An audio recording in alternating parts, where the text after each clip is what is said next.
It's a small, relatively small island, and there's two islands there. There's Basset Island and Marion Island. Look out over Grand Traverse Bay, and you can spot it. The tiny 200-acre island known by many, and over the years known by just about as many different names. Most maps today say Power Island, but if you look on the right map from 1917 to 1944, you'll find perhaps its most recognizable name after its most famous owner. Yes, Henry Ford, the old man. For almost half a century, this was Ford Island. Henry Ford made these rolling hills his respite from downstate and the industry he was building. He camped there in great style.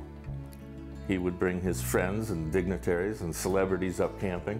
When your name is Ford, the friends you bring to your island to camp are names you know. He brought the Dodge brothers up, the Olds brothers, his cronies, Harry Firestone, Goodyear. The list goes on and on. U.S. senators, possibly even kings and queens, we don't know. 3 presidents had stayed on the island with Ford. Presidents Harding and Wilson are said to have pitched their tents on this tiny dot on the map, at least for a night. But one stayed a little longer than the rest. Teddy Roosevelt, the great Teddy Roosevelt.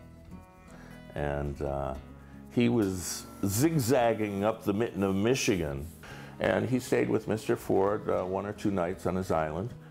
And he came in the store for gunpowder and bait, they say.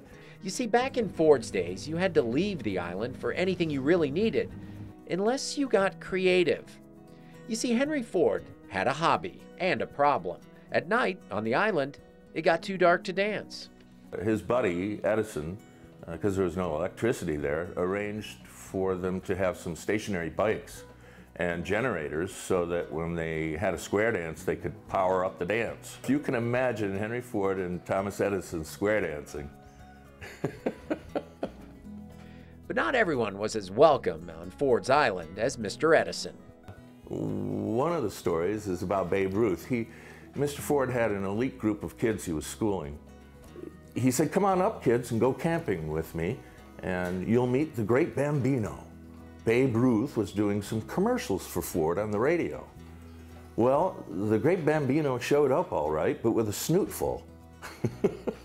And the old man is a teetotaler, so he gently kicked him off the island and put him up at the inn down the block here, where he signed in. They still have his signature.